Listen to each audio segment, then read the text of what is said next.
Children may forget what was said, they may forget specific arguments, they may even forget details of their childhood, but they rarely forget how their childhood felt. Subscribe to my mommy's channel, like, comment, and share.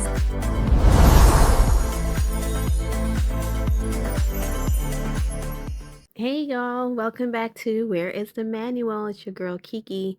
Today's conversation is one that's been sitting on my heart for a long time because it challenges something many of us have been taught our whole entire lives. We've all heard it. Children need two happy parents. Or maybe you've even heard stay together for the kids, right? Or children need a two-parent household. Now, before we get started, let me be clear. I believe fathers matter. I believe mothers matter. I believe healthy families matter. I believe children benefit from having loving adults involved in their lives, right? But what I've come to realize is that sometimes we focus so much on the structure of the family that we tend to forget to talk about the emotional environment inside the family. Because children don't just absorb our love, they absorb our stress, they absorb our tension, they absorb our resentment, they absorb our anxiety, they even absorb our sadness. And they absorb the emotional climate around them long before they even understand the words. I've learned this before as a mother and as a daughter. And honestly, I think that's why this topic is so sensitive and personal for me. Because when I think about children needing happy parents, I don't just think about my daughter, I think about me. I think about the child I used to be. And maybe that's where we should start. One thing I realize about parenting is that sometimes we're not just raising our children, right? We're continuously raising ourselves. We're healing ourselves. We're trying to give our children things we've never received. We're trying to break cycles we didn't create. And that's certainly true for me. I grew up without my father financially supporting me the way he should have. And that's just really the truth. My mother carried a tremendous amount of responsibilities. She worked hard, she sacrificed, she stretched resources, she worried. And because of that reality, there was a lot of hurt, a lot of frustration, a lot of disappointment. And so I heard a lot of negative things about my father growing up. And that's where things become like complicated. The parent who wasn't financially showing up was actually the parent who showed the most affection. When I was around my dad, he hugged me, he kissed me, he told me he loved me. He was emotionally expressive. He was warm, he was affectionate, but my mother was very different. She was hardened. She wasn't affectionate. She didn't hug and kiss all the time. She wasn't verbally expressive unless it was something yelling or negative. And today as an adult, I understand better the reason why, right? Life had hardened her. Responsibilities had hardened her. Disappointment and hurt had hardened her. And when you're carrying everything, softness can sometimes become a luxury. But as a child, I didn't understand any of that, right? Like most kids don't. I just knew one parent felt emotionally available and one didn't. One parent seemed warm and loving and one seemed stressed and overwhelmed. And it created confusion. Because I was hearing basically one story about my father while experiencing another version of him. As children, we don't understand that people can be both things at once, right? We don't understand that someone can love you deeply and still fail you. We don't understand that someone can be emotionally available and financially absent. We don't understand that someone can sacrifice everything for you and still struggle to show affection. Children don't understand complexity. Children don't understand those type of feelings. And what's interesting is that I didn't become closer to either parent. I wasn't team mom. I wasn't team dad. I kind of felt disconnected from both. Because while my father gave affection when we did see him, I didn't spend a lot of time with him after I moved to this country. I didn't see him at all for many, many years. And the fact is, he did not provide stability. And while my mother provided survival, She struggled to provide that emotional softness. So I felt abandoned by both in different ways.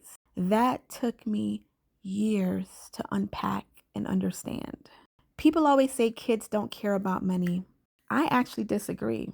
I don't think children understand money, right? But I think they understand what money affects, right? They understand stress, they understand the instability, they understand when opportunities are missed, right? Because they're going to let you know if you didn't give them something they wanted, right?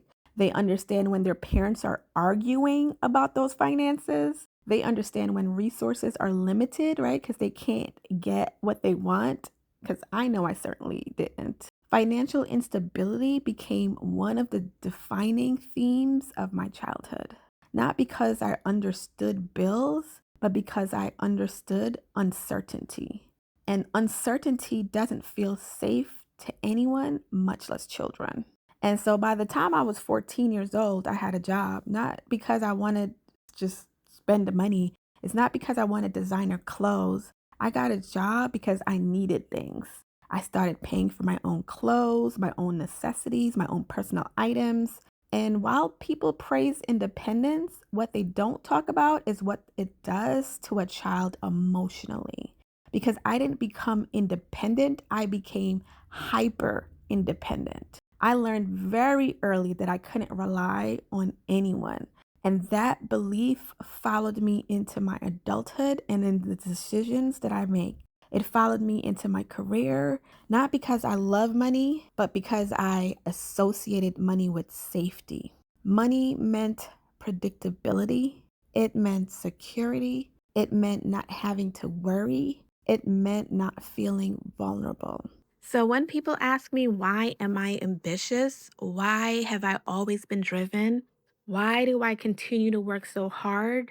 Why I've always wanted stability? Part of that answer starts in childhood because I was trying to create externally what I did not feel internally. And that reminds me of one of the earliest major disagreements my daughter's father and I ever had was actually a financial conversation. And here's the funny thing, at that time it wasn't even about something that was happening at the time. It was a hypothetical, a what if, a future conversation. The kind of thing many people would kind of shrug off, but I couldn't. Because while he was hearing a hypothetical conversation, I was hearing my childhood. I was hearing instability. I was hearing uncertainty. I was hearing every fear I'd spent years trying to outrun. I was hearing every moment I felt unsupported. I was hearing every lesson I learned about survival. And what's interesting is some of those concerns actually eventually played out, and that's a whole separate podcast episode. But it taught me something. The arguments we have as adults are rarely about the argument itself. They're usually about the wound underneath. And if we're not careful, those wounds become the lens through which we parent. One thing motherhood has taught me is that children are emotional detectives. They notice everything. They notice energy shifts, they notice facial expressions, they notice tension, they notice silence, they notice frustration, and I've seen what happens with my child. There have been times when her father and I have disagreed, maybe over schedules, maybe over activities, maybe over parenting decisions, or just plain old communication. And when I thought she didn't know what was happening, I can see it in her behavior. I could see it reflected in how she was becoming, as far as was she more emotional? Did she become clingier to me? Sometimes she'd become more sensitive. Sometimes she'd even act out, or she would appear to be more anxious, because children often act out what they cannot explain. They don't have the words to say, Mommy, I know you're upset. Mommy, I don't like the tension. Mommy, I feel uncomfortable. So it comes out as behavior. And that's why I've become so careful, because I've been that child. I've carried out the adult emotions before. I know how heavy they are. So this one is huge, right? So I'm speaking from experience. When you're frustrated with the other parent, it is tempting to vent. It is tempting to explain your side. It is tempting to point out what the other parent is doing wrong. And here's what I've learned. It rarely helps the child because children love both parents at the end of the day. And when you criticize one parent, you create tension inside the child. They're wondering, am I supposed to agree? Am I supposed to choose sides? Am I allowed to love both of you? And here's something else. As the custodial parent, you're already at a disadvantage when it comes to popularity. Let's just tell the truth. I'm the parent handling the homework, school, appointments, activities, bedtime, discipline, rules, responsibilities. I'm the one that's often saying no. No, you can't stay up. No, you have school tomorrow. No, you can't have sugar. No, you can't have sweets. No, we can't do that. The parent who sees the child every other weekend often gets to be the fun parent, the exciting parent, the vacation parent, the treats parent. And that's not a criticism, it's just reality. So if you're talking negatively about the other parent, hoping your child will appreciate you more, it will often backfire. Okay. And I'm telling you that because children don't evaluate parenting the way we adults do. At least not yet, right? So they're not keeping scores of who sacrificed more. They're not measuring feelings. And the truth is, the stable parent isn't always the favorite parent. And at least not while they're young, right? So I think as they get older, they start to see things, they start to recognize things, and they understand more, right? So, what's the advice, right? Stop competing. One of the best decisions I've ever made was deciding not to compete. Not to compete to be the favorite parent. Not to compete for affection. Not to compete for attention. Because parenting isn't a popularity contest, it's leadership. The goal isn't to be liked. The goal is to be trusted. The goal isn't to just be the most fun. The goal is to be the safest. The goal isn't just to win today. The goal is to build a healthy adult for tomorrow. And sometimes that means being misunderstood. So, how do I maintain peace when co parenting is difficult? Here's what I've learned, right? Stop expecting people to become who you need them to be. Accept reality, even if it sucks. Respond instead of reacting. Not every text, and this one here, I'm speaking to myself. Not every text deserves an immediate response. Sometimes you have to pause to really think about, if I say this, what is the benefit of that? What would be the outcome? What would be the impact? Not every disagreement deserves a debate. Sometimes it is just okay or whatever. Put the phone down. Take a walk, breathe, focus on the things that you can control. Focus on the things that you can make a difference in. You cannot control another adult. You can control your own boundaries, your own reactions, your home, your energy, and keeping your peace. And making sure that you keep adult problems with the adults. Children should never become your therapists, your messengers, right? So we want to say, well, tell your dad, blah, blah, blah, blah, blah, blah, blah. Send that person a text. Send your other parent a text. They should not be investigating. Oh, well, did so and so do this? Did you see them do that? Right? And they cannot be your emotional support systems. They are children. Let children be children. And then ask yourself one question. Will this matter to my child? Not my ego, not to my pride. Because, you take a lot of hits to your ego and your pride when you're a parent. It's not about proving if you're right or wrong.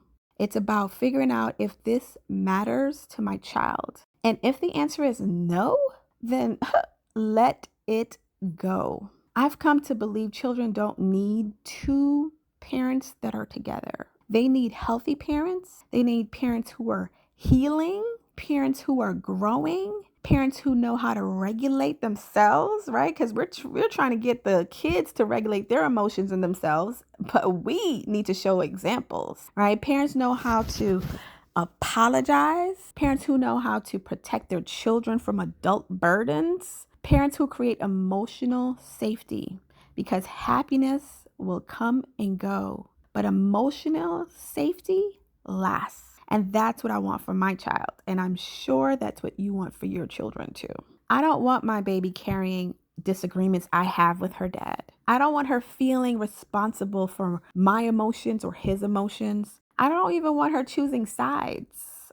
I want her to feel free to love both of us, even if I can't stand him. I want her to remember feeling safe, because one day she'll be an adult. And right, children don't need perfect families. They need emotionally safe families. And emotionally safety can exist in many different ways, in different forms, right? So that is all. Thank you for spending this time with me today.